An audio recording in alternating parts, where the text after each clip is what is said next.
ప్రభుత్వం ఎన్నికల ముందు ఇచ్చిన హామీలను ఒక్కొక్కటి నెరవేరుస్తూ వచ్చింది. ప్రస్తుతం ఇప్పుడు గాంధీ భవన్లో గ్యాస్ సిలిండర్ కానీ కరెంటు బిల్లు కానీ సంబంధించి ఇప్పుడు హామీ ఇచ్చారు. దానికి సంబంధించి గాంధీ భవన్లో పెద్ద ఎత్తున సునీతారావు గారు, కాంగ్రెస్ మహిళా అధ్యక్షురాలు సునీతారావు గారి ఆధ్వర్యంలో భారీ ఎత్తున సంబరాలు జరుగుతూ ఉన్నాయి.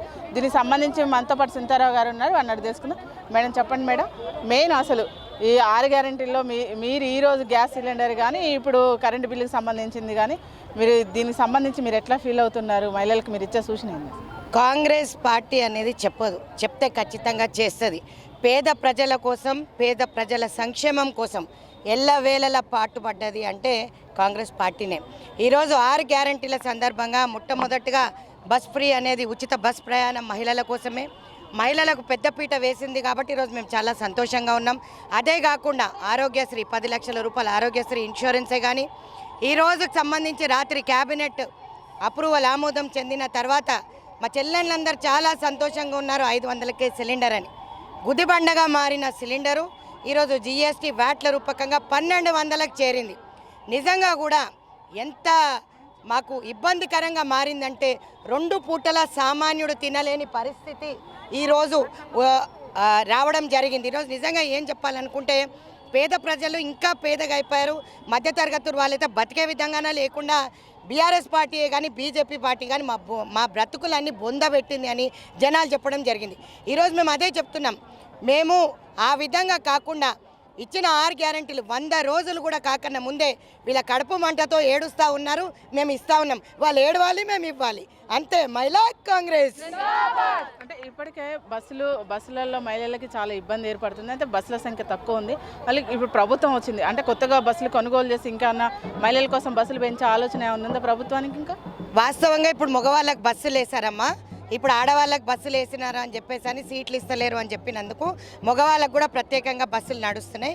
రాబోయే కాలంలో ఖజానా ఖాళీ చేసిపోయిన కేసీఆర్కి బుద్ధి చెప్పి ఇంకా ఇంతకింత 3 ఇంతల విధంగా అంటే పెంచే విధంగా యోచన చేస్తుంది ప్రభుత్వం. ఇక్కడ రోడ్ అండ్ ట్రాన్స్పోర్ట్ మినిస్టర్ గారు ఆల్రెడీ చెప్పారు. మీరు ఎక్కడ చూసినట్టయితే అన్నిట్లో డిఫిసిట్, అన్నిట్లో అప్పులే కనపడుతున్నాయి. ఎక్కడ కూడా ప్రజల సంక్షేమం కోసము చేపట్టాల్సిన సంక్షేమ పథకాలన్నీ కూడా వీళ్ళ పాకెట్లలో కమిషన్ రూపంగా వెళ్ళిపోయాయి. కాబట్టి మేమందరం ఒకటే ఆశిస్తున్నాం, రాబోయే కాలంలో ఇంకా చాలా పెద్దపీట మహిళలకు వేస్తుందని చెప్పి కోరుతున్నాం. ఇంకా వారం లోపటనే, ఒక వారం 2 వారాల లోపటనే నోటిఫికేషన్ రాకన్నా ముందే ఇంకా 2 గ్యారెంటీలు ప్రకటిస్తారని కూడా ముఖ్యమంత్రి గారు తెలియజేశారు. అంటే ఇప్పటికే మహిళా జ్యోతిరావు పూలే విగ్రహాన్ని కూడా సచివాలయంలో పెట్టాలని చెప్పేసి కల్వకుంట్ల కవిత గారు కూడా డిమాండ్ చేశారు. అయితే దీన్ని మీరు ఎట్లా చూస్తారు? పూలే గారి గురించి ఆమె మాట్లాడడం నిజంగా కూడా శోచనీయం. ఎందుకంటే వాస్తవంగా నేను ఒక బీసీ బిడ్డనే. ఇక్కడ ఉన్న బీసీ చెల్లెళ్ళు అందరూ కూడా కవితమ్మ ఇంటికి అసలు మేము ధర్నా చేయాలి, కానీ ఆమెకు అంత సీను లేదు, మాకు అంత టైము లేదు.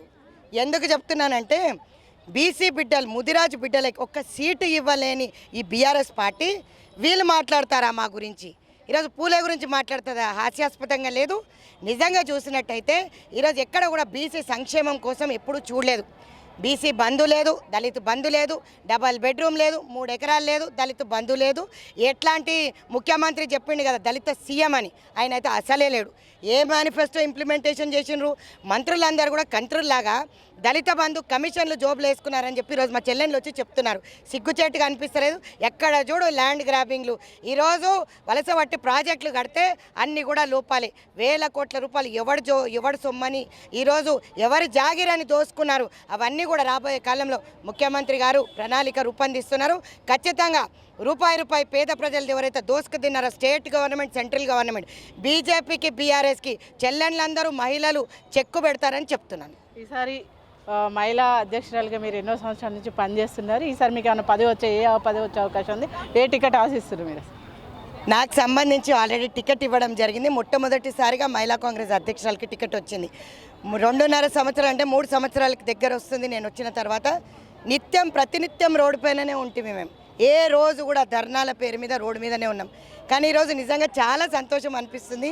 ఎందుకంటే 240 ధర్నాలు చేసిన తర్వాత ఈరోజు సబ్సిడీ ఇవ్వకపోగా మమ్మల్ని అందరినీ కూడా నాన్ బెయిలబుల్ కేసులు పెట్టి లోపట నూకిచ్చిన ఇద్దరు బీఆర్ఎస్కి బీజేపీకి మాత్రం ప్రజలు చాలా గట్టిగా బుద్ధి చెప్పినారు.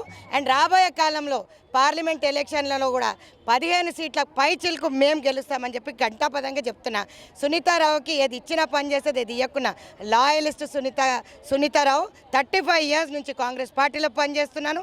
ఏ పొజిషన్ ఏ పదవి ఇచ్చినా కూడా నేను పనిచేశాను. పదవి లేదు అన్నది ఎప్పుడు లేదు. కష్టపడే వాళ్ళకి గుర్తింపు అనేది ఖచ్చితంగా వేస్తుంది కాంగ్రెస్ పార్టీ. ఈరోజు మీరు చూసినట్టయితే మహేష్ కుమార్ గౌడ్ గారికి ఇచ్చారు, మా ఎన్ఎస్యూఐ తమ్ముడు వెంకట్ బల్మూరికి ఇచ్చారు. అదేవిధంగా ఈరోజు నా సీటు కాకుండా ఖైరతాబాద్ నా గోషామేల్ నుంచి ఇచ్చినా కూడా ఒక మహిళా కాంగ్రెస్ అధ్యక్షుడిగా కొట్లాడుకున్నాను. ఖచ్చితంగా కొట్లాడి రాజాసింగ్ మీద విజయం సాధిద్దాం అనుకున్నాం. కానీ అక్కడ మతతత్వ రాజకీయాలు చేస్తారు ఈ పార్టీలు కాబట్టి అక్కడ ఎక్కడనో గెలుపు ఓటమి అనేది సెకండరీ అమ్మ. పోటీకి టికెట్ ఇచ్చిన తర్వాత ఖచ్చితంగా కొట్లాడాను అండ్ చాలా సంతోషంగా ఉంది అని చెప్పి మళ్ళొకసారి తెలియజేస్తాను. ఎంపీ టికెట్ మీరు ఎక్కడి నుంచి ఆశిస్తున్నారు? అసలు నేను ఎంపీ టికెట్ ఆశించలేదు. ఒకవేళ నిజంగా కూడా మహిళా కాంగ్రెస్ సోదరుమణులు అందరూ కూడా ఉత్సాహంగా ఉన్నారు, వాళ్ళని ఆపలేము ఈరోజు. కానీ ఖచ్చితంగా కాంగ్రెస్ పార్టీ నన్ను కన్సిడరేషన్లో తీసుకుంది. రేవంత్ రెడ్డి గారు కూడా మాట ఇవ్వడం జరిగింది 33% ఇస్తానని. నేను ఎంపీకి అప్లై చేసుకోలేదు. రాజ్యసభ కూడా నడుస్తుంది, అందులో కూడా స్క్రూటినీ నడుస్తుంది. కాబట్టి మరి బీసీ బిడ్డ ముదిరాజ్ బిడ్డకు పీటీ ఇస్తాడో ఏమో రేవంత్ అన్న చూడాల్సింది. నెక్స్ట్ పార్లమెంట్ ఎలక్షన్లో పార్టీ అధిష్టానం ఏదైతే నిర్ణయం తీసుకుంటుందో ఆ నిర్ణయానికి తను కట్టుబడి ఉంటారని చెప్పేసి సునీతారావు గారు అంటున్నారు. కెమెరామెన్ నరేష్తో స్పందన, మాస్టర్ కి టీవీ, హైదరాబాద్.